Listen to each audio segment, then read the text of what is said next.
जय सिया राम। ये हुई ना बात। अच्छा, छोटे भैया इधर बैठे हैं, बड़े भैया कहाँ बैठे हैं? अच्छा, ऊपर बैठे हैं। अच्छा ठीक है, कोई बात नहीं। हाँ, बाबा जी इधर बैठे हैं। आज प्रातः बेला में दिन में दिव्य और भव्य कलश यात्रा निकली। मैं भी थोड़ी देर के लिए उसमें सम्मिलित था। भैया ने पूरा गोरेगांव को जाम करा दिया।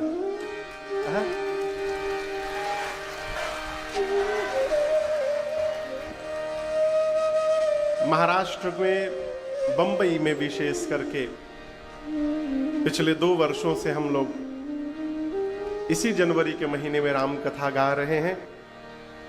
2 साल पहले आपको याद होगा कांदीवली में हम लोग मिले थे, पिछले वर्ष भायंदर में मिले थे और इस वर्ष गोरेगांव में मिल रहे हैं।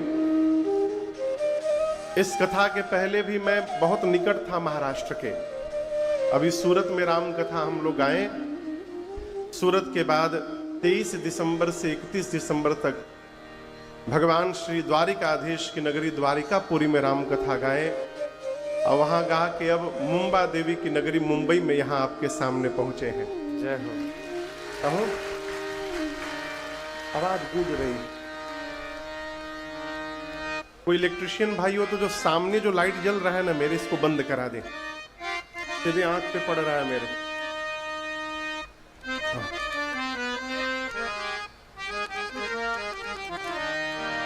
कथा से तो हम और आप सब परिचित हैं। अभी पिछले महीने यहां पर कई कथाएं एक साथ चल रही थी, आप उसमें भाग भी लिए होंगे, श्रवण करने गए होंगे। जिस ग्रंथ के आश्रम में बैठकर हम और आप यहां 9 दिन कथा को गाएंगे, श्रवण करेंगे, इस ग्रंथ का नाम है श्री रामचरितमानस। क्या नाम है? आइए पहले चौपाई को गाते हैं। गोस्वामी जी तुलसीदास जी महाराज कहते हैं कि रामचरितमानस एहि नाम रामचरितमानस एहि नाम सुनता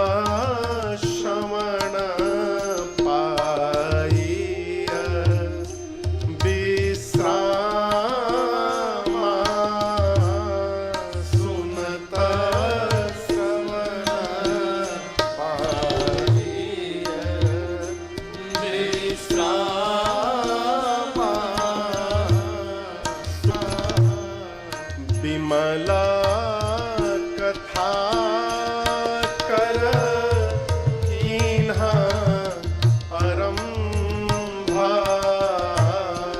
विमला कथा कर कीन्हा आरंभा सुनता न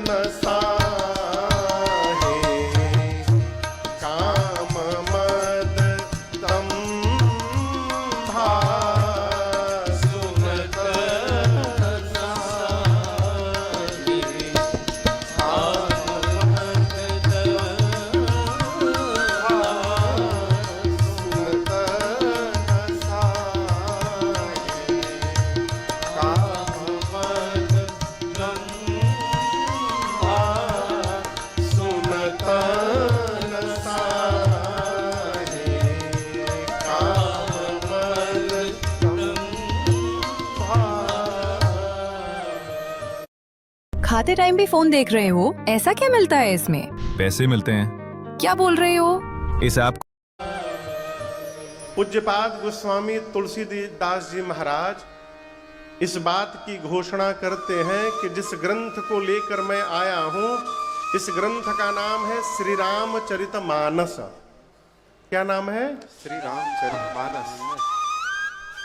सामान्य बोलचाल में आप देखते होंगे लोग कहते हैं घर में रामायण जी का पाठ हो रहा है, हम लोग इनको भी रामायण कहते हैं, परंतु गोस्वामी जी कहते हैं रामायण नहीं है, ये रामचरितमानस है।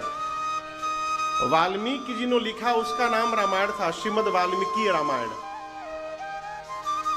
अध्यात्म रामायण, कंब रामायण, आनंद रामायण। लेकिन गोस्वामी जी कहते हैं रामायण नहीं है, इनका नाम है रामचरितमानस। अब इनका नाम रामचरितमानस क्यों पड़ा? देखिए कितना अद्भुत गोस्वामी जी इसको व्याख्या करते हैं। सबसे बड़ी बात तो देखिए, हम और आप ये मानते हैं कि इस मानस को गोस्वामी तुलसीदास जी ने लिखा है, लेकिन श्रेष्ठ व्यक्तित्व वही है माई बाप जो अपनी कृति को भी अपना पुरुषार्थ न मान के भगवत कृपा माने। आप समझ रहे हैं? श्रेष्ठ मनुष्य वही है जो अपने द्वारा किए हुए कर्म को भी अपना पुरुषार्थ न मानकर ये मानता रहे कि भगवान ने उससे ये करवा दिया है। ये श्रेष्ठ व्यक्तित्व है। मैं क्यों कह रहा हूं? गोस्वामी तुलसीदास जी घोषणा करते हैं कि मैंने इस ग्रंथ की रचना नहीं की है। किसने की है? किसने की है? रची महेश। किसने रचना किया है? भगवान शिव ने। और कहां लिखा? निज मानस राखा। मानस कहते हैं मन को। गोस्वामी तुलसीदास जी कहते हैं कि भगवान शंकर ने भगवान राम के चरित्र को लिखा। कहां लिखा? अपने मन में लिखकर मन में ही रख दिया। उचित समय जब जीवन में आया तो मां पार्वती के सन्मुख भगवान शंकर ने उसको प्रकट कर दिया, मन से बाहर निकाल दिया। गोस्वामी जी कहते हैं मैं उस राम जी के चरित्र को लिखने जा रहा हूं जो रामचरित्र शंकर जी के मानस से प्रवाहित हुआ है। आप समझिए रामचरितमानस क्यों नाम पड़ा? बाबा कहते हैं ये वो चरित्र है राम जी का, श्री रामचरित। कौन? जो भगवान शंकर के मानस से निकला है, इसलिए इस कथा का नाम रामचरितमानस हुआ। ये सीधा कारण है। अब इसका निहित कारण मैं आपको बताऊं।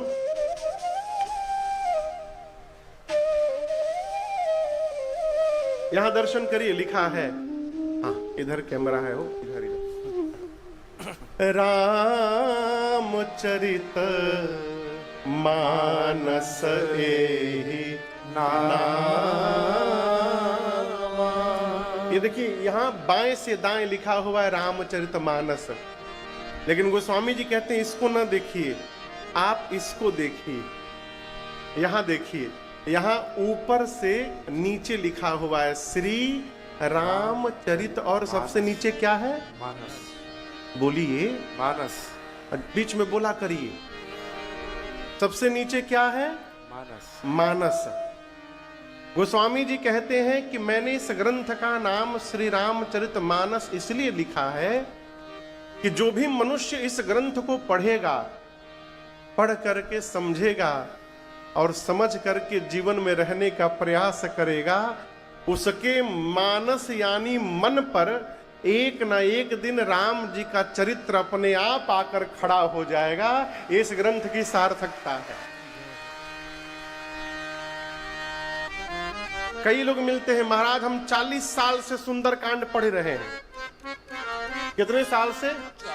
अब पूरे गांव से केस लड़ रहे हैं, तो आप पढ़ कहां रहे हैं? मानस जी केवल पढ़ने के लिए नहीं है, मानस जी पढ़ करके जीवन में रहने के लिए है, तब इनकी सार्थकता है। गोस्वामी तुलसीदास जी महाराज कहते हैं कि ये जो कथा है भगवान की ना, ये विमल कथा है। आप में से कई लोगों का नाम भी विमल होगा। किसी का नाम विमल है यहां पर?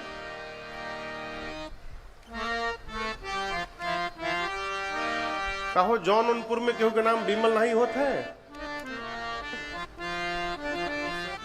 हाँ है ना, सामने है ना विमल। विमल यानी जिसमें कोई मल ना हो, विकार ना हो।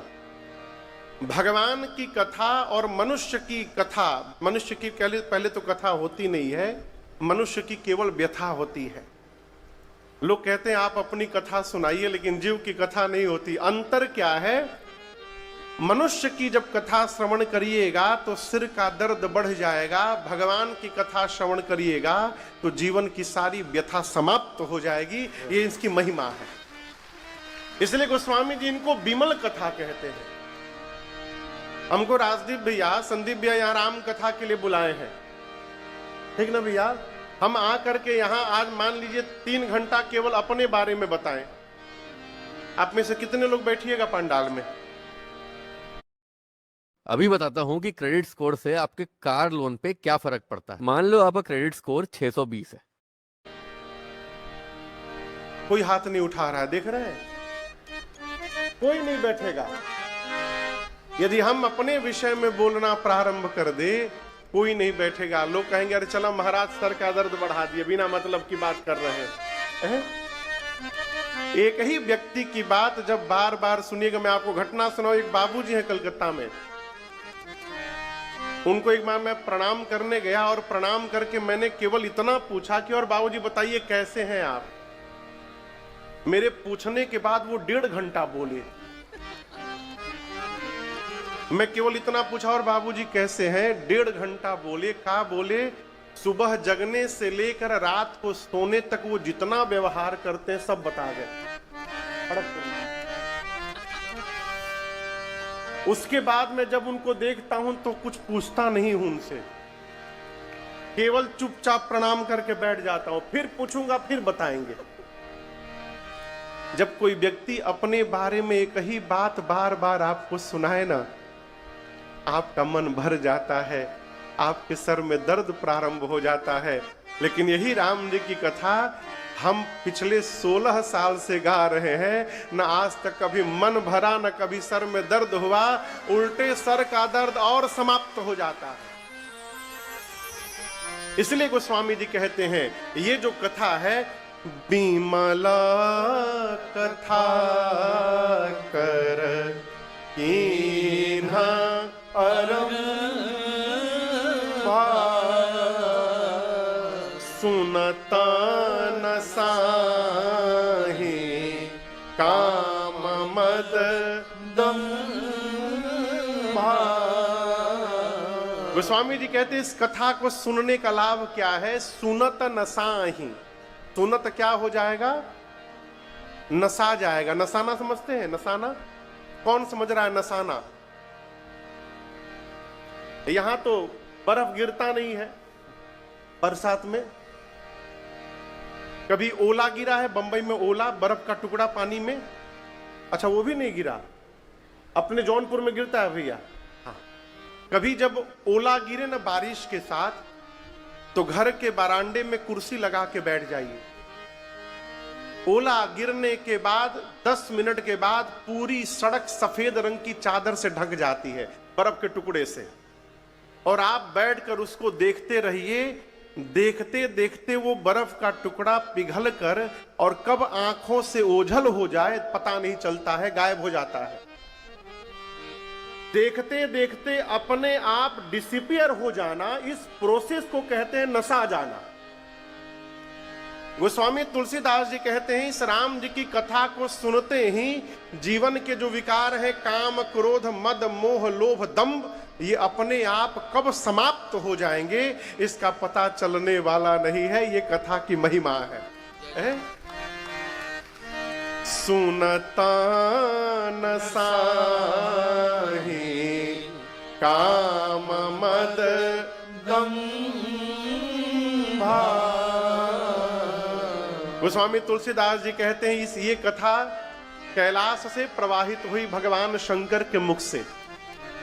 शंकर जी ने मां पार्वती को सुनाया, वही शंकर भगवान काकभूषुंडी जी को दिए, याज्ञवल्क्य ऋषि को दिए, याज्ञवल्क्य ऋषि ने भरद्वाज जी को सुनाया। ये क्रम है कथा का। मैं जो आपको कथा सुना रहा हूं, मैं अपने पूज्य महाराजश्री के श्रीमुख से सुना हूं, जो आपको सुना रहा हूं। हम पहले से सुन के नहीं आए थे। याज्ञवल्क्य ऋषि ने तीर्थराज प्रयाग में भरद्वाज जी को सुनाया। बाबूजी, भरद्वाज जी अपने परिकर को सुनाए वो अपने परिकर को सुनाए। इसी प्रकार गुरु शिष्य परंपरा से होते होते पूज्यपाद गोस्वामी तुलसीदास जी कहते हैं, मैंने इस कथा को सबसे पहले अपने गुरुदेव भगवान पूज्य श्री नरहरिया दास जी महाराज के मुख से सुना। मैं पुनि निज गुर सन सुनी कथा सुकर खे, समुझी नहीं तस बालपन तब अति रहे अच्छे। गोस्वामी जी कहते हैं, मैंने सबसे पहले इस कथा को अपने गुरु जी के मुख से सुना।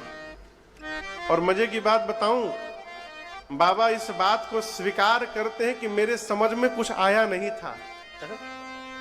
यहां तो कथा में जो 3 घंटा सो के भी जाता है ना बाबूजी, कथा में नींद बड़ी अच्छी आती है। घर में आवे चाहे ना आवे, कथा में आवते नींद आ जाता है। तो जो 3 घंटा सो के भी जाता है ना पंडाल के बाहर, उससे पूछिए कैसी रही कथा, वो कहेगा अद्भुत अद्भुत सुनाया महाराज ने। और आप पूछ दीजिए क्या सुनाया, तो कहेंगे बड़ी ऊंची कथा थी ना, ऊपर ऊपर चली गई, समझ में कुछ नहीं आया। लेकिन गोस्वामी जी कहते हैं कि गुरुदेव ने मुझे सुनाया लेकिन मेरे समझ में कुछ आया नहीं। और अच्छी बात समझिए, आप किसी को घर में कोई बात समझाएं, कुछ पढ़ाने बैठे हैं, कुछ पढ़ा रहे हैं, सामने वाले के समझ में वो नहीं आ रहा है, आप कितनी बार प्रयास करेंगे बताइए? 4 बार। भैया बोले 4 बार प्रयास करूंगा, यानी इस नियम से गुरु जी को 4 बार समझाना चाहिए था गोस्वामी जी को। तुलसीदास जी 4 बार में न समझते तो उनको बंद हो जाना चाहिए था, लेकिन ऐसा हुआ नहीं। गोस्वामी जी कहते हैं, गुरु जी हमको सुनाए, समझ में कुछ आया नहीं मेरे, लेकिन गुरु जी हार नहीं माने। तदपि कही गुर बारहि बारा, तदपि कही गुर बारहि बारा, समुझे परा कछु मति अनुसारा, समुझे परे कछु मति अनुसारा, भाषा बध कर भी मैं सोई, भाषा बध कर भी मैं सोई, मोरे मन प्रभु जे होई, मोरे मन प्रभु जे होई, मोरे मन प्रभु जे होई, मोरे मन प्रभु जे अपनी गाड़ी बेचने के लिए स्पिनी पे भरोसा कर सकते हैं। With Sell Right by Spinny, you get paid. Goswami ji कहते हैं, गुरुदेव ने सुनाया, मेरे समझ में कुछ नहीं आया, लेकिन गुरु जी हार नहीं माने, बार बार सुनाए। कितनी बार सुनाए? कई बार सुनाए। एक ही बात जब बार बार सुनी जाए ना, तो उसका प्रभाव मस्तिष्क पर पड़ता है, हैं? कथा समझ में ना आवे, उसके बाद भी कथा में जाइए। आप लोग तो बंबई में रहते हैं, पानी का क्या मोल है आपसे अच्छा कौन जानता है? यहां पानी की बड़ी किल्लत है बाबूजी। लेकिन मान लीजिए कोई पानी का नल समझते हैं ना, जिसको घुमाते हैं तो बंद हो जाता है।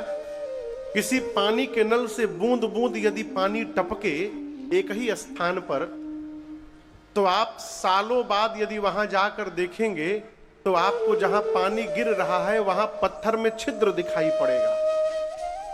दिखाई पड़ता है ना? कभी देखा है ऐसा जगह? पानी का बूंद गिरता है तो पत्थर में गड्ढा दिखाई पड़ता है। अब ऐसे किसी से कहिए कि पानी के बूंद से पत्थर में छिद्र हो जाएगा, वो कहेगा भांग खा के आए होगा सवेरे सवेरे, कैसे हो जाएगा? लेकिन एक ही स्थान पर बार बार बूंद गिरे तो ये संभव है। उसी प्रकार कथा समझ में न आवे, लेकिन बार बार जब कथा कान में प्रवेश करने लगेगी तो एक दिन यहां भी छिद्र होगा और रामचरित्र आपके मन में प्रवेश कर जाएगा। इसलिए समझ में आवे चाहे ना आवे, सुनिए, अवश्य सुनिए। और हम तो कहते हैं कि बाबूजी क्षमा पूर्वक कही रहे, बोलूं, बच्चों को कथा में अवश्य लेकर आइए, छोटे छोटे बच्चों को। कई लोग कहते हैं बच्चों से डिस्टर्ब होता है, बच्चों से अधिक डिस्टर्ब बड़े करते हैं। कथवे में बैठ के मोबाइल भी चलाते हैं सब लोग, है? बच्चे कोई डिस्टर्ब नहीं करते। बच्चों को लेकर आइए। क्यों कह रहा हूं? बुजुर्ग लोग अब कथवा सुन के भी क्या कर लेंगे? बाबूजी सॉरी, क्यों? वो तो अपना जी चुके। जिनको जीना है, जिनसे बंबई का निर्माण होना है, जिनसे महाराष्ट्र का निर्माण होना है, जिनसे आगे चलकर इस भारतवर्ष का निर्माण होना है, यदि वो धर्म से दूर हो जाएंगे तो इस राष्ट्र का निर्माण कैसे होगा? इसलिए मेरी प्रार्थना पहले दिन है, छोटे छोटे बच्चों को ले आइए। और ये न समझिए बच्चे अपने काम की बात अवश्य सुन लेते हैं। लगभग 10 साल पहले मैं बाबूजी मध्य प्रदेश में एक जगह छिंदवाड़ा, नागपुर के पास, वहां कथा गाने गया। तो जो कथा कराए थे भैया, उनका एक बेटा था, उस अब तो बड़ा हो गया है, उस समय 7-8 साल का होगा। कथा के 7वें दिन हमको कमरे में उसको लेकर के आए भैया, बोले महाराज ये हमारा बच्चा हमको सिखा रहा है कि बाबूजी आप केवल कथा कराते हैं, सुनते नहीं है। ये छोटा बच्चा हमको सिखा रहा है। तो हमने पूछा तुम पिताजी से ऐसे क्यों बोले कि ये सुनते नहीं है? वो बोला महाराज आप परसों बोले थे कि बच्चों को मारना नहीं चाहिए, हमको सवेरे मारे हैं ये। 7 साल का बच्चा। अब वो बोला तो मुझे हंसी आ गई। हमने कहा देखिए आप भले सुने चाहे ना सुने, इसने अपने काम की बात सुन ली है, उसको गांठ बांध ली है। बच्चे जो सुनते हैं उसको समझते हैं। इसलिए बच्चों को लेकर के अवश्य कथा में आइए। गोस्वामी जी कहते हैं गुरुदेव ने मुझे बार बार सुनाया और बार बार सुनने के कारण समझी परी कछु मति अनुसार। बाबा कहते हैं जितनी मेरी बुद्धि है, बुद्धि के अनुसार थोड़ा मुझे समझ में आया, आप सब नहीं समझ लिए। ये बड़ी अद्भुत बात। गोस्वामी जी कहते हैं समझी परी कछु, कछु माने थोड़ा सा, बूंद भर मान लीजिए। जितनी मेरी बुद्धि है मुझे समझ में आया, थोड़ा सा। एक दिन मैं सोच रहा था कि गोस्वामी जी थोड़ा सा समझे थे तो ये लिखे, पूरा समझ जाते तो न जाने कहां लिख डालते। ये थोड़ा सा लिखे हैं। कहते हैं जो मैं समझा हूं उसी को मैं लिखने जा रहा हूं। भाषा बध करबि मैं सोई, मोरे मन प्रबोध जेहि हो। गोस्वामी जी कहते हैं जो मुझे समझ में आया है मैं उसी को लिखने जा रहा हूं। यहां श्री रामचरितमानस में मूल रूप से हमको आपको लगता है कि पूज्यपाद गोस्वामी तुलसीदास जी महाराज कथा गा रहे हैं, लेकिन यहां इस मानस जी में 4 स्थान पे राम कथा गाई जा रही है। मैं एक स्थान का वर्णन आपके सामने करूंगा आज। उसके पहले सभी स्थान पर कथा के वक्ताओं ने अपने श्रोता के सामने कथा की महिमा गाई। मैंने अपने पूज्य महाराज श्री के श्री मुख से जो महिमा सुनी है मैं आपको सुनाता हूं। कथा सुनकर होगा क्या? मकर संक्रांति पर अन्न दान करने से अक्षय पुण्य की प्राप्ति होती है। इसे श्रवण कर मिट जाती है। किसे श्रवण करके? बोलिए बोलिए, कोई बोल नहीं रहा है। राम कथा, हाँ, ये कथा श्रवण कर मिट जाती है। एक नहीं,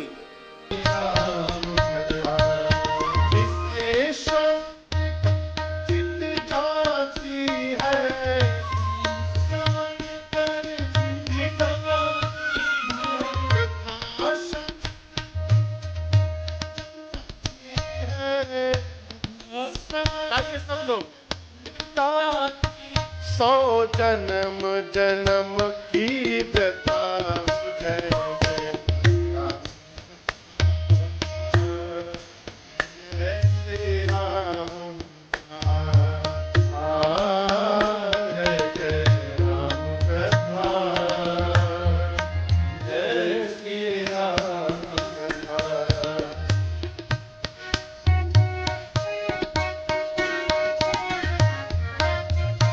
गोस्वामी तुलसीदास जी कहते हैं, राम कथा कलिकामद गाए, जन सजीवनी पूरी सुहाई।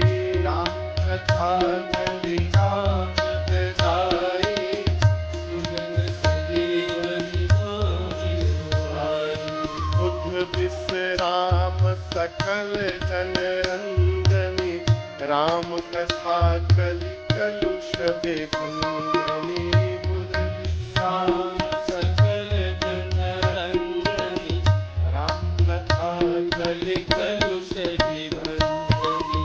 तेरा परमारथ बन जाए, तेरा परमारथ बन जाए, मेरा परमारथ बन जाए, मेरा परमारथ बन जाए।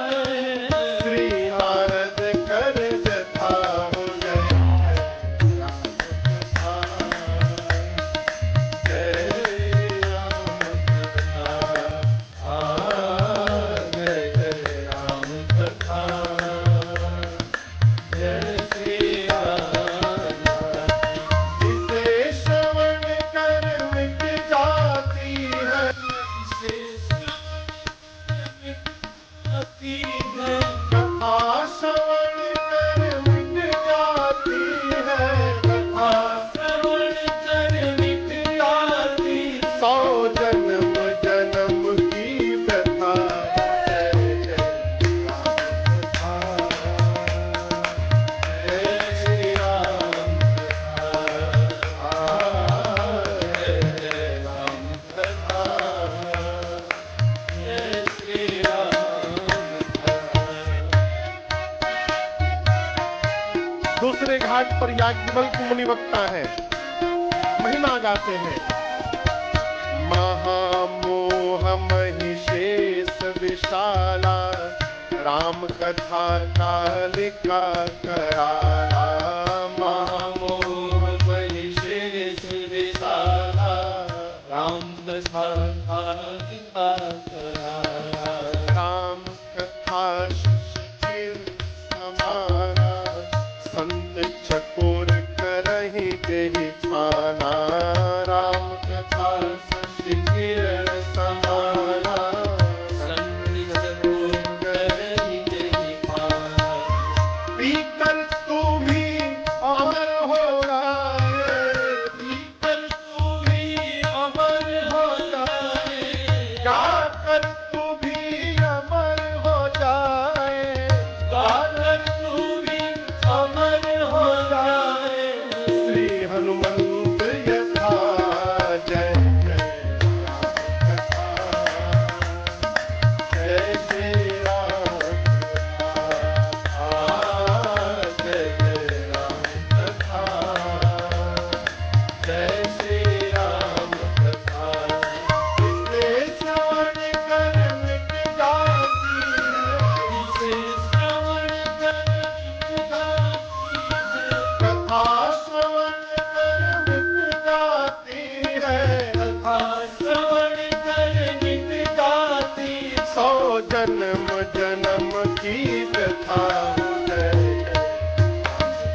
तीसरे घाट पर भगवान शंकर बैठे हैं। बाबा ने महिमा गाई, राम कथा कंठित पठाई, आदर सुन गिरिराज कुमारी। राम कथा कंठित पठाई, आदर सुन गिरिराज कुमारी। राम कथा सुंदर करतारे, कंस विहग उड़ावनि हारे। राम कथा सुंदर करतारे, कंस विहग उड़ावनि हारे। तेरा सब संशय भागेगा, तेरा सब संशय भागेगा, मेरा सब संशय भागेगा, मेरा सब संशय भागेगा। माँ पार्वती कर जता कथा, जय श्री राम कथा, जय जय राम कथा, जय श्री राम कथा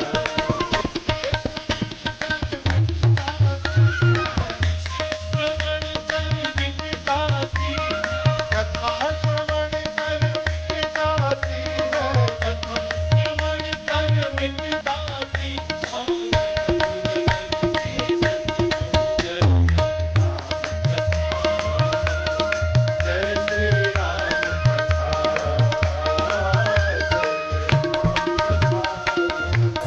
जय श्री राम कथा, जय श्री राम जय श्री राम।